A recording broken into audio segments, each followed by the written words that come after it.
실제로 겪었던 실화괴담들. 첫 번째 이야기. 부산의 금정산성 계곡. 2009년도 부산 화명동에서 거주했을 때 일이다.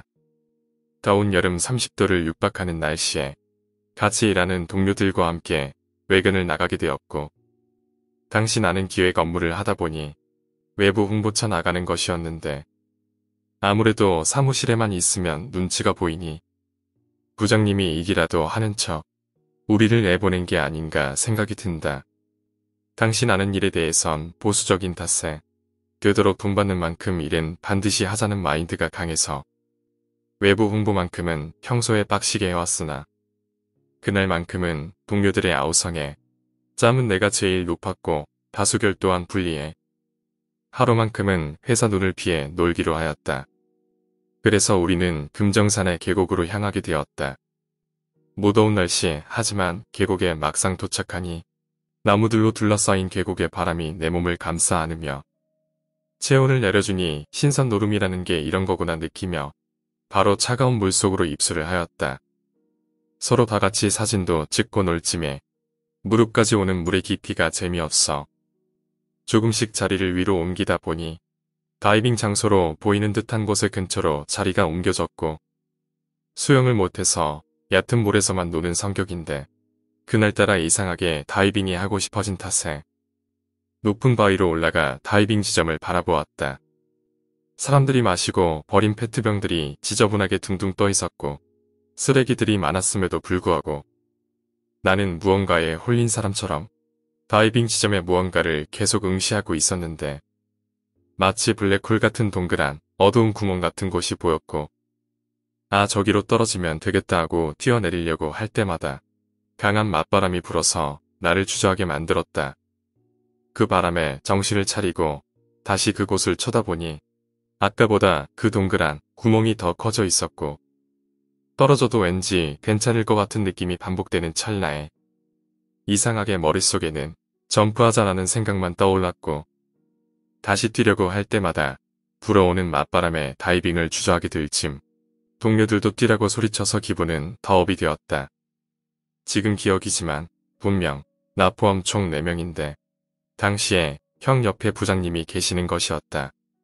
부장님도 같이 뛰어라고 하는데 이상하게 왜 그땐 그 부장님도 같이 놀러온 것이라고 느껴질 만큼 이질감이 없었는지 아직도 이해할 수가 없었지만, 그들의 응원에 힘입어 뛰어내리려는 순간 내가 부었던 그 구멍이 두 갈래의 나뭇가지처럼 가지가 생기더니 나를 휘감아 물속에 빠지라는 그 순간 어느 한 할머니의 고함 소리에 정신을 차려보니 응원하던 동료들의 팔의 움직임과 목소리 그리고 눈빛은 뛰어가 아니라 내려와 였던 것이다. 그리고 사무실에 있어야 할 부장님의 모습은 나를 응시하며 아무 말 없이 차렷자세로 나를 쳐다보고 있었다. 뒷걸음질 치며 거의 뒤로 물러설 때쯤 내려다봤을 때 안정감을 느끼게 했던 그 어두운 동그란 검은 공간은 싱크대에 약하게 물이 빨려 내려가는 듯한 형체로 빙글빙글 돌고 있었고, 동료 쪽으로 가기 위해 몸을 일으켜 정면을 응시했다. 나를 차렷자세로 응시하던 부장님의 모습은 온데간데 없이 동료들에 의해 할 수 없다는 표정과 왜 올라갔냐는 질문에 아무 말도 할 수가 없었다. 두 번째 이야기, 감정의 전염. 여러분은 혹시 자살한 사람의 사체를 본 적이 있습니까? 나는 지금까지 2명의 사체를 발견했습니다. 2번 모두 정말 우연히 옆을 지나가다 발견한 것이었습니다만, 기묘하게도 2번 모두 사체를 발견하기 전에 똑같은 현상을 겪었습니다. 솔직히 지금도 그 생각을 하면 무척 두렵지만 이야기를 해보려 합니다. 첫 번째는 언제나처럼 우리 집 강아지를 데리고 근처 숲에서 산책을 하고 있을 때였습니다. 당연한 이야기지만 사체에서는 냄새가 납니다. 개가 끙끙거리기 시작해서 무슨 일인가 싶어 근처를 두리번거릴 무렵이었습니다.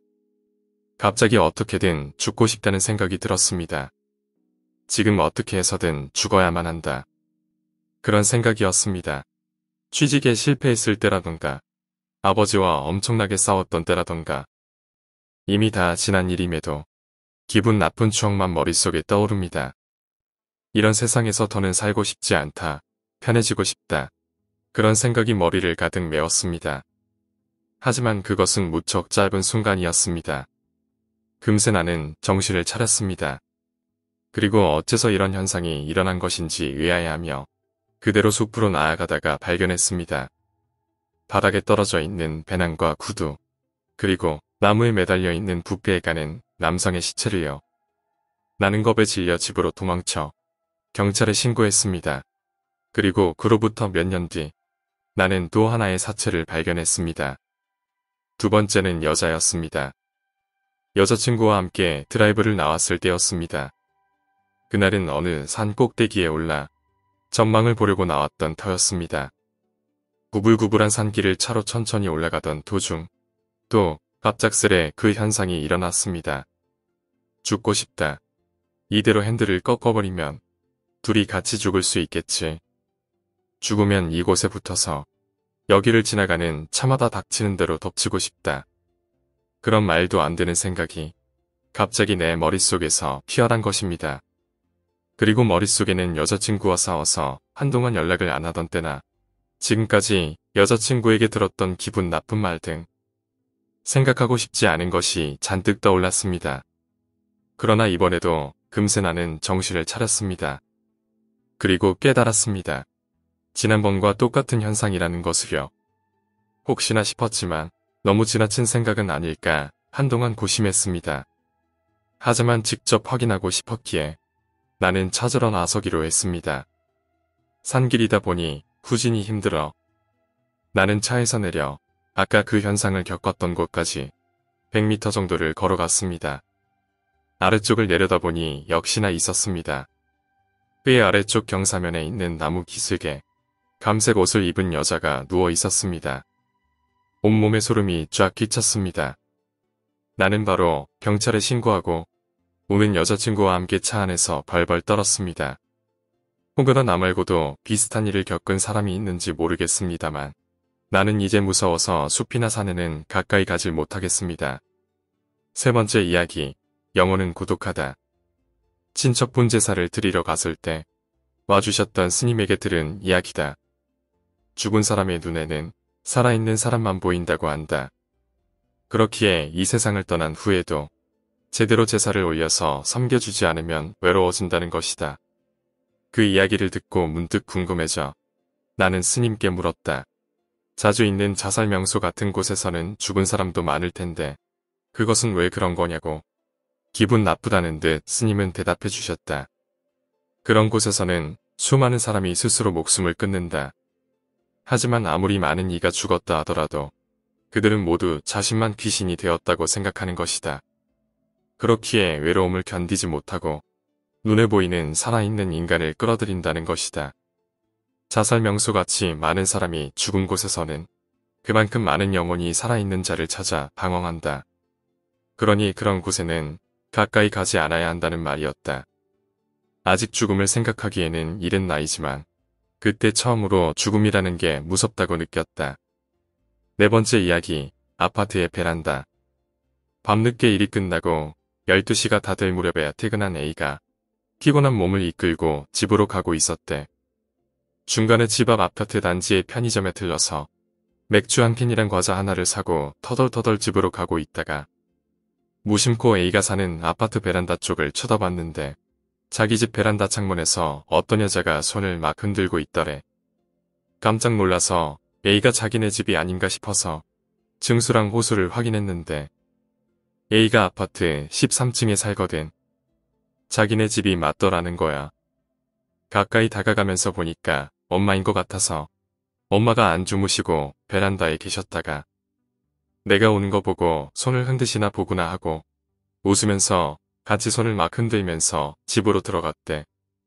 엘리베이터를 타고 올라가서 현관문 앞에서 비밀번호를 누르고 문을 열면서 엄마를 불렀는데 집에 들어오면서 불을 켜고 집안을 봤는데 아무도 없더라는 거야. 그래서 A는 엄마한테 전화를 했는데 전화기 너머로 엄마가 하시는 말씀이 미리 말했어야 됐는데 깜빡했네. 엄마가 오랜만에 친구들 모임이라 밖에 나와 있어. 이제 퇴근했니? 그 순간 A는 온몸에 소름이 돋아 집 밖으로 뛰쳐나갔대. 베란다 창문 밖으로 A에게 손을 흔들던 엄마로 보였던 그 여자의 정체는 뭘까? 오늘 이야기는 여기까지입니다. 오늘 이야기가 재미있으셨다면 구독과 좋아요, 댓글 부탁드립니다. 댓글은 저에게 큰 힘이 됩니다. 감사합니다.